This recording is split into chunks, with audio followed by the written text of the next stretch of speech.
let's focus a bit, of course, in Balkan area. We are deeply connected in everything which is happening globally. But what do you foresee happening in this part of the world in near future, and what can people do? Well, part of it is Serbia, especially, is, as everyone probably watching this knows, is not a member of the European Union.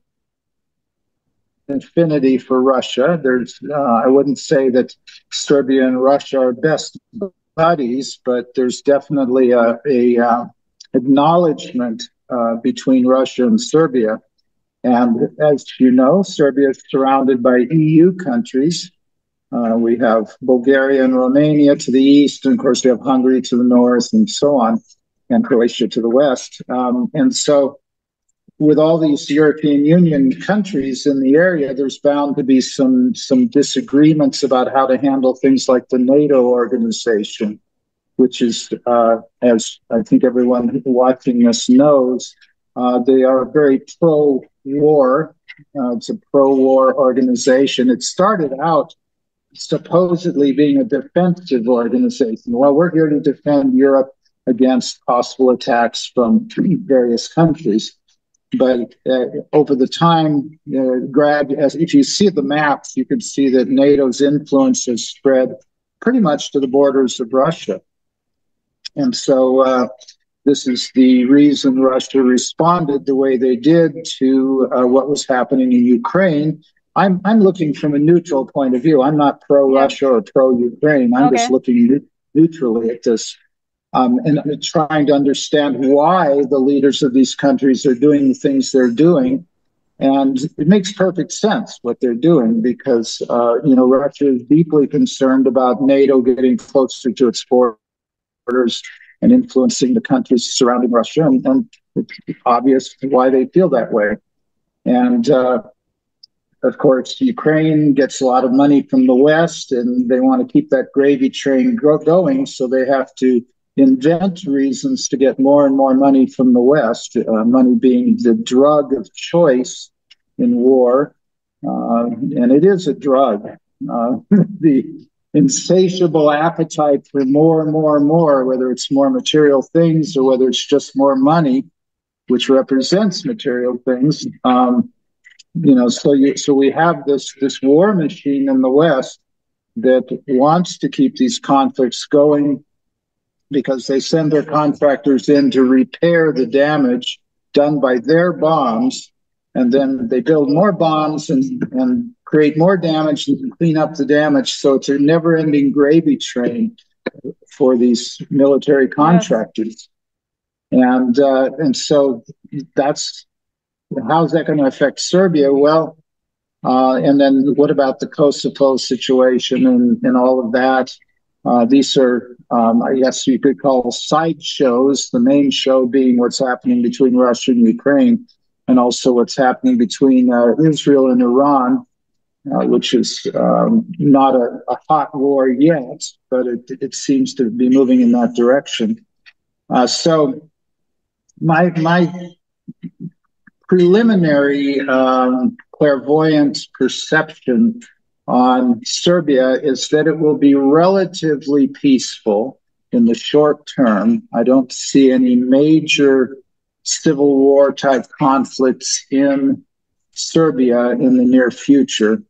My sense is that they're going to kind of stay out of what's happening between NATO and Russia for the time being. Now it's possible that Poland could end up being in part of the conflict.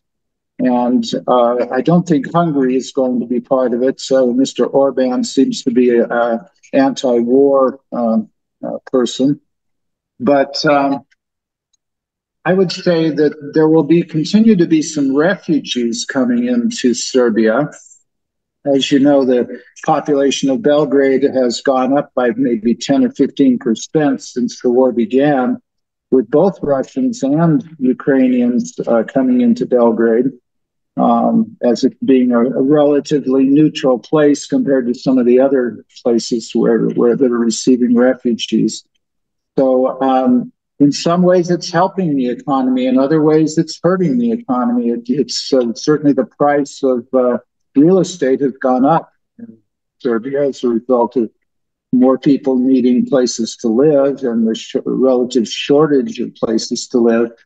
And that raises prices, makes things less affordable. So certainly inflation is part of the after effects, or the side effect, you could say, of what's happening with the war.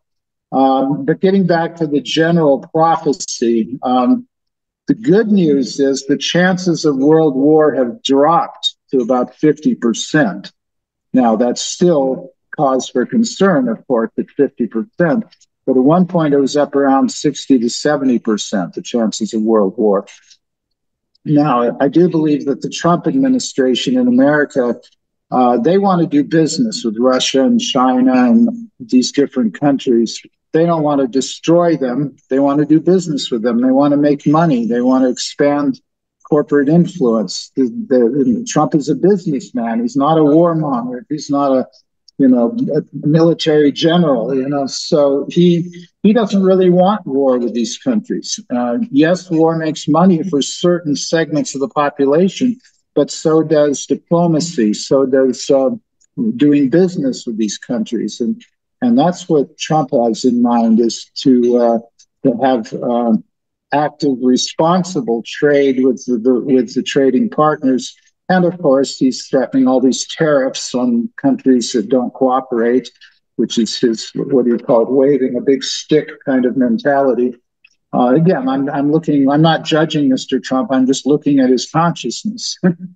So I think that it was beneficial that he's now in that position, or will be in that position in January, because he's less likely to start a world war than the other party. The other party was very much complete puppets of the military-industrial complex, whereas Trump doesn't make a very good puppet, and that's why so many people don't like him in the media, why they're constantly going after him, trying to incarcerate him and so on, because he doesn't play along with the puppet game. He doesn't make a very good puppet.